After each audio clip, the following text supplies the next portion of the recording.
There's been a lot of tough races recently. I mean, today I'm looking at Ludlow, I'm looking at heavy ground myself. I'm finding it tricky here and there to pick a winner. You know, Pete also tricky to pick a winner. It's bookish time of the year, isn't it? Right. He's been away for the last couple of weeks. He doesn't even know how bad it is. Not to delve too much into the specific commercial details, Jeff, but are you? There's only one way to describe the last couple of months: grim. Absolutely grim. That's the only one way to describe it. Bangor yesterday was unfortunately treated to competing with Lingfield's all-weather bumper card for jumpers for bumper. And in the meantime, Bangor had like 5 and 6 runners. And I was watching it on 2 screens. You had Bangor on one side with 5 runners and Lingfield on the other run on the other side with 6 runners. It's just it's a nonsense. Yeah, McCoy hat-trick, I don't care. I don't care how many hat-tricks McCoy has. It's just nonsense. Nobody bets on it. Nobody's interested in it. And if anybody does bet on it, well, they're inspired. Nobody's betting on it, I suppose, because maybe they're a bit apprehensive about what they're even betting on in such great races. Billy, no, I mean, I imagine you keep punting, do you, this time? No, I would not have a penny on a jumpers bumper meeting at all. No, that is nonsense. It's for the horses, not for the punter.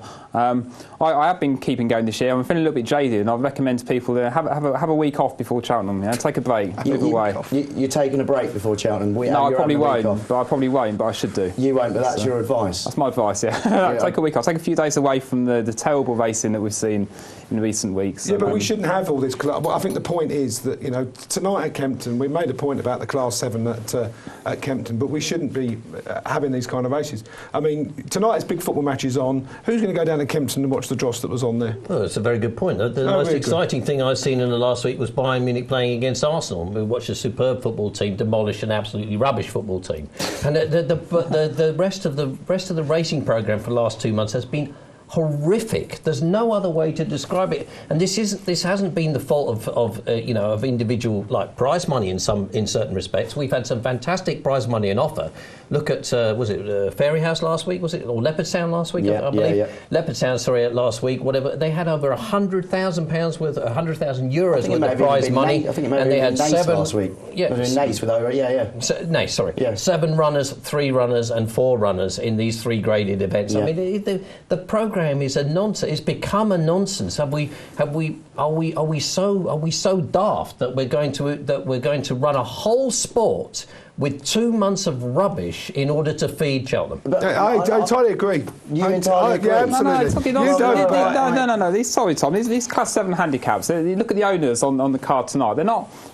These aren't owned by Godolphin. It's owned by small owners with horses, with lads and lasses being paid to look after these horses. Small trainers trying to make a living. I am welling up. Let them die. These sorts. Okay. Let them die. They are not. If they are not paying for themselves. If the customers do not want to go racing and watch them race, or alternatively to bet on them, let them die. This is a nonsense. It's turned into as such that horse racing as we know it is a job for a lot of people. It's how jockeys pay their way. The courses, it's how they make revenue. Arguably not a great deal at this time of year. Bookmakers turn up to take bets. If you cut the amount of racing, surely you're cutting people out of jobs, aren't you? This 8:30 at Kempton, we looked at the form when 3 of the horses finished at about 87 lengths last time out. Yeah. That is not appealing. So let's get the owners on. Not appealing. Let's get the owners on and ask them if they would like their horses to be banned. We're always arguing about the fob-tin machines and all that, but if you've got such a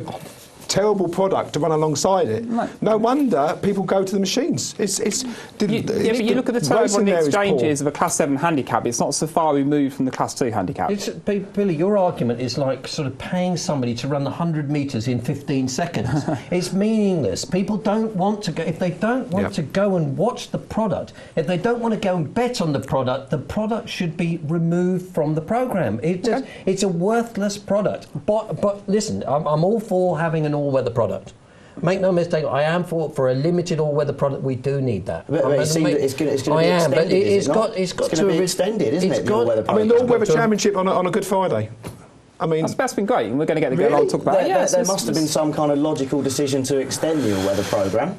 I mean, in terms of the tracks that we got, Newcastle turning all weather. I mean, there's the all-weather and there's the quality of racing, which are related, but not quite the same thing. But on your point about football, let's get rid of League One and League Two, the Championship and the Premiership. What people are interested in, it doesn't work. You need the lower grade racing. Some of this is not even football league material. This is below Conference League material. Yeah, really. Conference League, Sunday football, boys league. It's all important. There was a very interesting and well-written article from Simon Rowlands from Time Bomb the other day, who talked about the quality of all-weather racing, basically arguing that the quality of much of the all-weather racing is better than many of the tracks. Yeah. For example, Brighton, Catterick, who are running very low-graded racing. That was his argument. But when I looked at the league table of what was being offered, what struck me about it was that all the tracks that offered the least prize money were at the bottom of the table. Which essentially, as well written and as well written and as studied as Simon's blog was, at the end of the day, to me, it hit me as money. Yeah. It came down to money, and at the end of the day, that's what the sport is grounded on money.